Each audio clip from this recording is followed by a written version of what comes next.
Hello,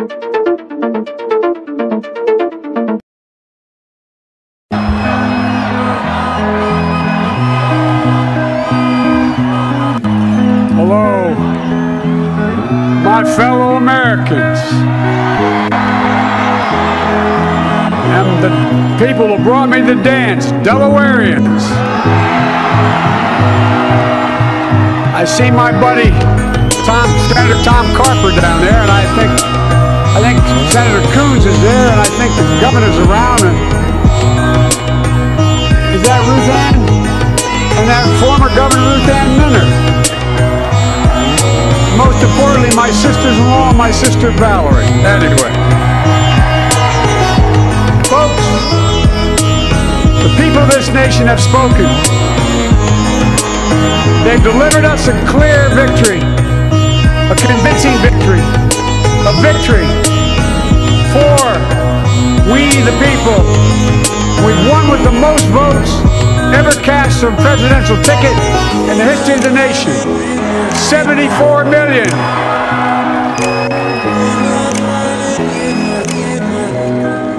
What I must admit has surprised me tonight. We're seeing all over this nation, all cities and all parts of the country, indeed across the world, an outpouring of joy, of hope, renewed faith in tomorrow, bring a better day. And I'm humbled by the trust and confidence you placed in me. I pledge to be a president who seeks not to divide, but unify. Who doesn't see red states and blue states, only sees the United States. And work with all my heart, with the confidence of the whole people, to win the confidence of all of you. And for that is what America, I believe, is about. It's about people. And that's what our administration will be all about. I sought this office to restore the soul of America, to rebuild the backbone of this nation, the middle class, and to make America respected around the world again, and to unite us here at home. It's the honor of my lifetime that so many millions of Americans have voted for that vision. And now, the work of making that vision is real. It's a task, the task of our time. Folks, as I said many times before, I'm Jill's husband.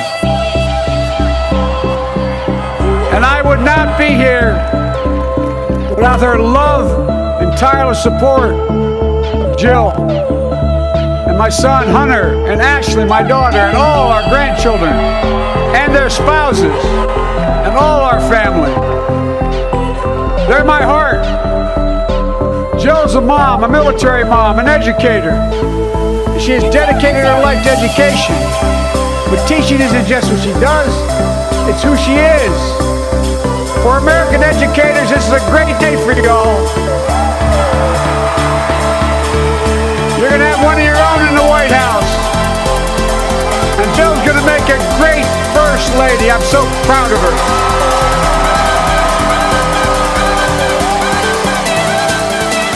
Well, I'll have the honor of serving with the fantastic Vice President who you just heard from, Kamala Harris. Who makes history as the first woman, first black woman, the first woman from South Asian descent, the first daughter of an immigrant ever elected in this country. Don't tell me it's not possible in the United States. It's long overdue. And we're reminded tonight of those who fought so hard for so many years to make this happen. Once again, America's bent the arc of the moral universe more toward justice. Kamala, Doug, like it or not, your family, you become an honorary Biden, there's no way out.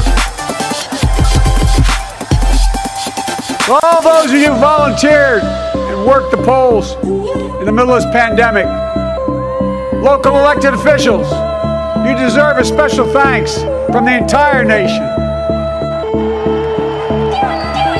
And And to my campaign team and all the volunteers and all who gave so much of themselves to make this moment possible, I owe you. I owe you. I owe you everything. And to all those who supported us, I'm proud of the campaign we built and ran. I'm proud of the coalition we put together, the broadest and most diverse coalition in history. Democrats, Republicans, Independents, progressives, moderates, conservatives, young, old, urban, suburban, rural, gay, straight, transgender, white, Latino, Asian, Native American. I mean it, especially for those moments, and especially for those moments when this campaign was at its lowest ebb. The African-American community stood up again for me. You've always had my back, and I'll have yours. I said at the outset, I wanted to represent this campaign, to represent and look like America. We've done that. Now that's what the administration will look like and act like. For all those of you who voted for President Trump, I understand the disappointment tonight. I've lost a couple times myself, but now, let's give each other a chance. It's time to put away the harsh rhetoric, lower the temperature, see each other again, listen to each other again. And to make progress, we have to stop treating our opponents as our enemies. They are not our enemies, they are Americans. They're Americans. The Bible tells us, to everything there's a season, a time to build, a time to reap and a time to sow, and a time to heal. This is the time to heal in America.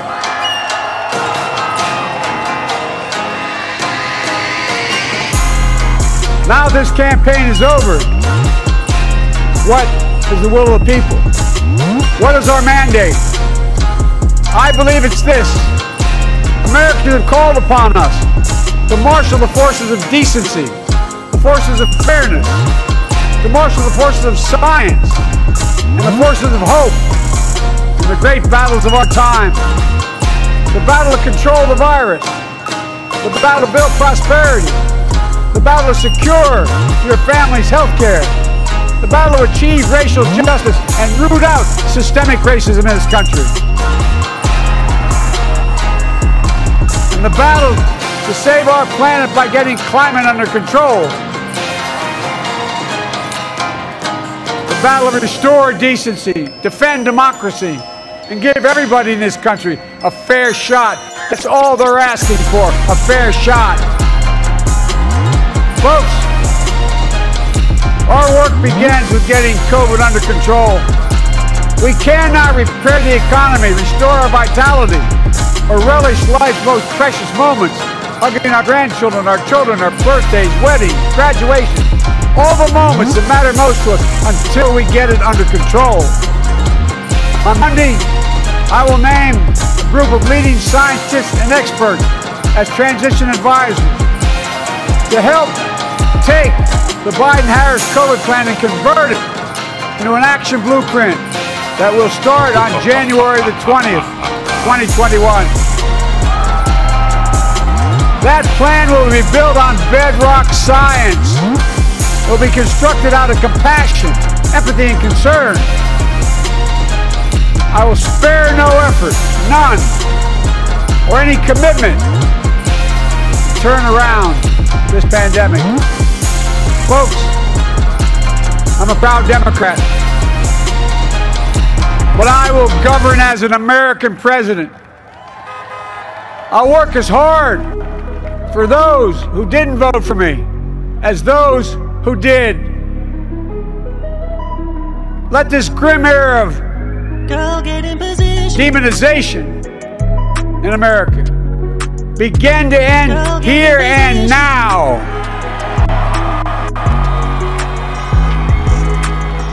The refusal of Democrats and Republicans to cooperate with one another. It's not some mysterious force beyond our control. It's a decision, a choice we make. And if we can decide not to cooperate, then we can decide to cooperate. And I believe that this is part of the mandate given to us from the American people. They want us to cooperate in their interest. And that's the choice I'll make. And I'll call on Congress, Democrats and Republicans alike, to make that choice with me. The American story is about slow yet steadily widening the opportunities in America. And make no mistake, too many dreams have been deferred for too long. We must make the promise of the country real for everybody, no matter their race, their ethnicity, their faith, their identity, or their disability.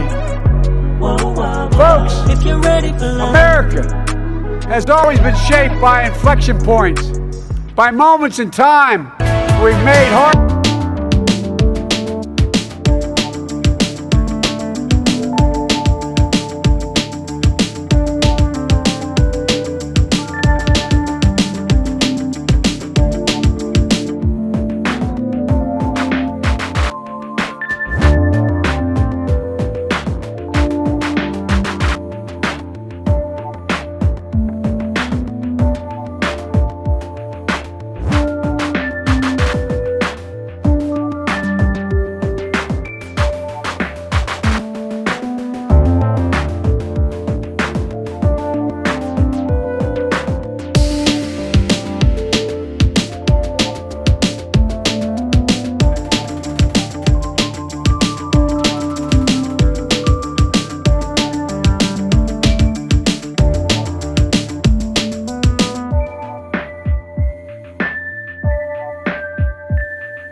This country. We're always looking ahead to an America that's freer and more just, ahead to an America that creates jobs with dignity and respect, ahead of America that cures diseases like cancer and Alzheimer's, ahead to an America that never leaves anyone behind, ahead of America that never gives up, never gives in. This is a great nation. It's always been a bad bet to bet against America. We're good people. This is the United States of America, and there's never been anything we've been not able to do when we've done it together. Folks, in the last days of the campaign, I began thinking about a hymn that means a lot to me and my family, particularly my deceased son, Bo. It captures the faith that sustains me, which I believe sustains America. And I hope it can provide some comfort and solace to the 230,000 Americans who've lost a loved one to this terrible virus this year. My heart goes out to each and every one of you. Hopefully this hymn gives you solace as well. It goes like this. And he will raise you up on eagle's wings, bear you on the breath of dawn, and make you to shine like the sun, and hold you in the palm of his hand. And now together, on eagle's wings, we embark on the work that God and history have called upon us to do. With full heart and steady head, faith in America and in each other, with love of country, a thirst for justice, let us be the nation that we know we can be. A nation united, a nation strengthened, a nation healed. The United States of America, ladies and gentlemen, there's never been anything we've tried we've not been able to do. So remember, as our grandpapa used to say when I walked out of his home when I was a kid up in Scranton, he said, "Joey, keep the faith. And our grandmother, when she was alive, she yelled, "No, Joey, spread it. Spread the faith. God love you all. May God bless America, and may God protect our troops." Thank you, thank you, thank you.